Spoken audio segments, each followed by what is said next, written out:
on avait une façon de traiter les événements qui parfois nous poussait à l'interrogation. Exemple, dès qu'il y avait un black ou un arabe qui était victime d'une insulte raciale, d'une agression, des fois pas forcément un truc raciste, hein, tu sais, il a fait une connerie, il s'est fait tabasser, bon.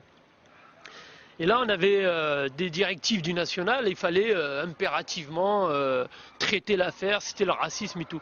Puis moi, je me rappelle de deux cas qui sont bien précis. Le gars s'appelait Jean-Pierre. Un couple de Français de souche qui se promenaient dans la rue se sont fait agresser, tu vois. Il y avait une bande de racailles de quartier et ils se sont adressés à nous.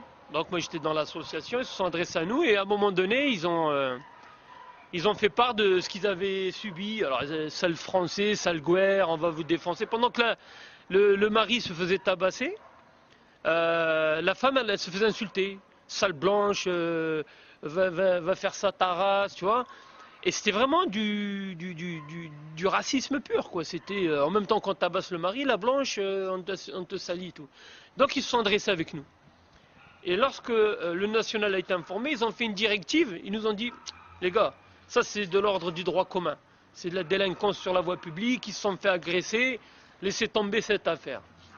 Nous, ça nous a choqués parce que, si tu veux, pour nous, on n'a pas hiérarchisé le racisme, quoi.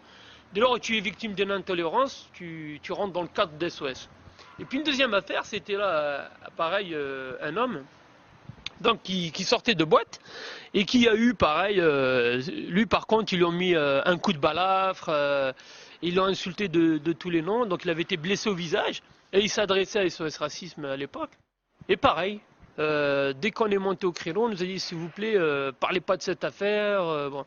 Alors là, on s'est posé quand même beaucoup de questions. On s'est dit, attends, il y a un système racial, il y a des races qui sont reconnues. D'ailleurs, la Constitution, comme le droit international, dit incitation à la haine raciale. Donc on sait qu'il y a des races.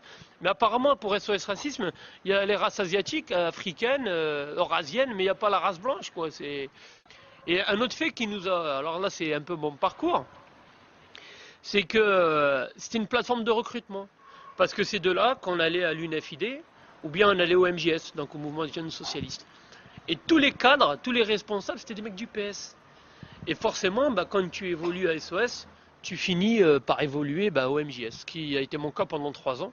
Et je suis resté 10 ans à la fédération du Parti Socialiste en Gironde. Oui, à Gironde. Et ce qui est rigolo, c'est que de l'extérieur, tu penses que c'est une association tu vois, qui voue ses actions, ses engagements, la lutte contre le racisme, et puis tu te rends compte que c'est du pipeau. Tu vois, parce que nous, ce qu'on a vu, c'est beaucoup d'emplois, et j'allais dire fictifs. Tu vois, si tu veux, maintenant SOS Racisme avec le long terme, c'est devenu une espèce de lieu où si on n'arrive pas à caser les gens au PS ou sur une liste électorale, on leur propose un emploi à SOS Racisme. Et au fur et à mesure, ça s'est vachement bureaucratisé et c'est devenu voilà, un lieu de... Tu sais pas quoi faire d'un gars, tu le mets à SOS. Et ça, c'est un peu compliqué à gérer parce que à un moment donné, les gens qui viennent, ils viennent pour le taf, donc ils viennent plus pour la cause. Donc c'est plus idéologie. Hein. J'étais même témoin de scène. J'ai vu des gens dire à des Français de souche, leur dire mais casse-toi. Nous pendant 130 ans vous nous avez colonisés, maintenant on est là pour vous emmerder et tout. Et ça se lâche, ouais, espèce de sale blanc. Ouais. Tu vois. Et ces gens, ils sont venus. Moi je pense surtout à ce mec, là, Jean-Pierre. Le mec, il a pris une balafre. Il a pris un coup de couteau. Et les mecs, ils se sont acharnés sur lui, l'ont tabassé. Et lui, il est venu pensant naïvement qu'à SOS Racisme, on allait prendre en compte ses souffrances, ses douleurs. Nous, on a reçu une directive de Paris, on a dit non, laissez tomber. Donc, il y a un racisme qui est beau à traiter et un autre qui n'est pas beau à traiter. Il y a un racisme médiatique qu'il faut mettre en avant et un autre qu'il ne faut pas mettre en avant. Et maintenant, SOS Racisme, moi, j'espère, d'ailleurs, ils ont été épinglés par la Cour des comptes plusieurs fois, et j'espère franchement qu'un jour, il y aura un audit sur cette association. C'est une caisse de résonance du Parti Socialiste, tout le monde le sait, c'est Mitterrand en 84 qui a créé SOS. La lutte anti-racisme, elle crée de la discrimination. Et la République, dans son concept d'indivisibilité, elle dit quoi? Elle est une et indivisible. Sauf qu'à SOS Racisme, le triptyque des SOS, c'est quoi? Black, blanc, beurre. c'est que forcément tu as catalogué les personnes par rapport à leurs origines. Ce que la République elle interdit. Donc eux, ils participent à créer cette scission dans la communauté nationale. Parce que la communauté nationale, elle est une indivisible. Et ce triptyque-là, Black Blamber, il a été travaillé. Je crois que des associations comme le CRIF, le CFCM, le Conseil français du culte musulman, le CRAN, des associations noires, tout ça, ça a été mis en place uniquement avec un seul objectif, à diviser la communauté nationale. SOS Racisme, c'est un des bras armés de ce travail. Voilà, c'est un objectif qui est mis en place. Parce qu'à un moment donné, soit tu es français, soit tu n'es pas français. Ça, c'est un choix qui est donné à chacun, on a libre arbitre. Mais à un moment donné, si tu ne te sens pas français, il faut que tu sois cohérent avec tes pensées et tes convictions. Dans la société française, on est traversé par des courants identitaires, mais identitaires dans tous les sens du terme.